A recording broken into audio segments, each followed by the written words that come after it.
ഉദ്ഘാടനം ചെയ്ത പാലക്കാട് ജില്ലാ ലൈബ്രറി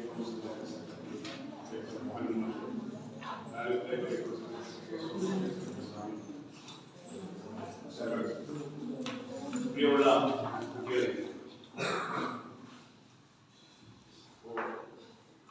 മാഷ് ഉദ്ഘാടന പ്രസംഗത്തില് അറിയില്ലേ 15 കൊല്ലമായി വായനാ മത്സരം, തമിഴ് വായനാ മത്സരം നമ്മൾ ഇവിടെ വെച്ചാൽ നടത്തുന്നത്. നിങ്ങളിൽ തന്നെ ചിലരെങ്കിലും കഴിഞ്ഞ കൊല്ലങ്ങളൊക്കെ ഇതിനു മുമ്പ് ആരുമില്ലേ? UP ഉണ്ടായിരുന്നവരോ സ്കൂളിൽ ഉണ്ടോ? ആരെങ്കിലും ഉണ്ടോ? കഴിഞ്ഞ കൊല്ലം അറിയാൻ പറ്റില്ല. കഴിഞ്ഞ കൊല്ലത്തെ ഇതുപോലുള്ള വായനാ മത്സരങ്ങളിൽ പങ്കെടുത്ത വായനോത്സവം പങ്കെടുത്തവര് ഇപ്രാവശ്യം ഉണ്ടാവും. 15 കൊല്ലമായിട്ട് നടത്തിക്കൊണ്ടിരിക്കുകയാണ്. അപ്പൊ ആദ്യത്തെ കൊല്ലം പങ്കെടുത്തവർ 30, 31, 32 വയസ്സൊക്കെ അങ്ങനെ ആലോചിച്ചു. അതിൽ പലരും ജോലിയൊക്കെ കിട്ടി, ജോലിയൊക്കെ പലരും ജോലി ചെയ്തുകൊണ്ടിരിക്കും. അപ്പൊ അവർക്ക് ജോലി കിട്ടുന്നതൊക്കെ എങ്ങനെയാണ്? അറിവ് വർദ്ധിച്ച്, വായന പ്രാധാന്യം പറഞ്ഞു, അറിവിന്റെ പ്രാധാന്യം പറഞ്ഞു, ഇതൊക്കെ പറഞ്ഞല്ലോ.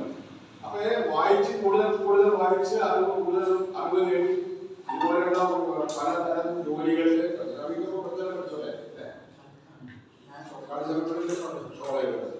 അങ്ങനെ ജോലി ഇവിടെയുള്ള സ്കൂളുകളിൽ പഠിച്ച നിരവധി ആൾക്കാർക്ക് ജോലിയും കാര്യങ്ങളും പലതരത്തിലുള്ള ചോദിച്ചു. നിങ്ങൾക്കറിയോ, സൗന്ദര്യ ടീച്ചർ ഇവിടെ ഉണ്ടായിരുന്നു, ഇതേപോലെ വായനാ മത്സരത്തിൽ പങ്കെടുത്തതാണ്.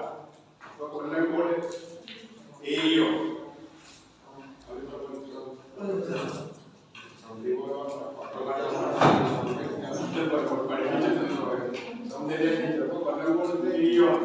അതുപോലെ പലതരത്തിൽ ഇവിടെ പഠിച്ചു പോയി വായനാ മത്സരങ്ങളിലൊക്കെ നമ്മളൊപ്പം പങ്കെടുത്ത ആൾക്കാർ നിരവധി പലതരത്തിൽ ഇടത്തായിട്ട് ജോലിയൊക്കെ ആയിട്ടുണ്ട്.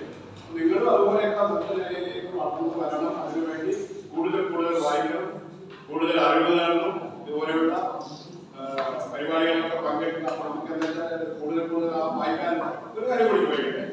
ഇതിന് UP തലത്തിലും ഹൈസ്കൂൾ തലത്തിലും നിർദ്ദേശിക്കപ്പെട്ട കുറച്ച് പുസ്തകങ്ങളുണ്ടാവും, ബുക്സ്. അത് എല്ലാവർക്കും കിട്ടിയിട്ടുണ്ടോ? എല്ലാവരും വായിച്ചിട്ടുണ്ടോ? ചിലർക്കെങ്കിലും ആ പുസ്തകങ്ങൾ ഏതൊക്കെയാണ് സെലക്ട് ചെയ്തിരിക്കുന്നതെന്ന് അറിയുമോ? അതൊക്കെ നേരത്തെ നിങ്ങൾ മനസ്സിലാക്കണം. ഇതുപോലെ എല്ലാവർക്കും ഇതുപോലുള്ള തമിഴ് വായനോത്സവത്തിൽ പങ്കെടുക്കുമല്ലോ. തുടക്കത്തിലല്ലേ സ്കൂൾ തുടങ്ങുന്ന ആ സമയത്ത് എഴുതുന്ന പുസ്തകങ്ങളൊക്കെ തീരുമാനിച്ചു ചോദിച്ച് മനസ്സിലാക്കി അതൊക്കെ വായിക്കാൻ കൂടി ഉണ്ട് ശ്രമം നടത്തണം. നല്ല രീതിയിൽ വായിച്ച് അതുപോലെ പുതിയ ജീവിതത്തിന്റെ നല്ല രീതിയിൽ തന്നെ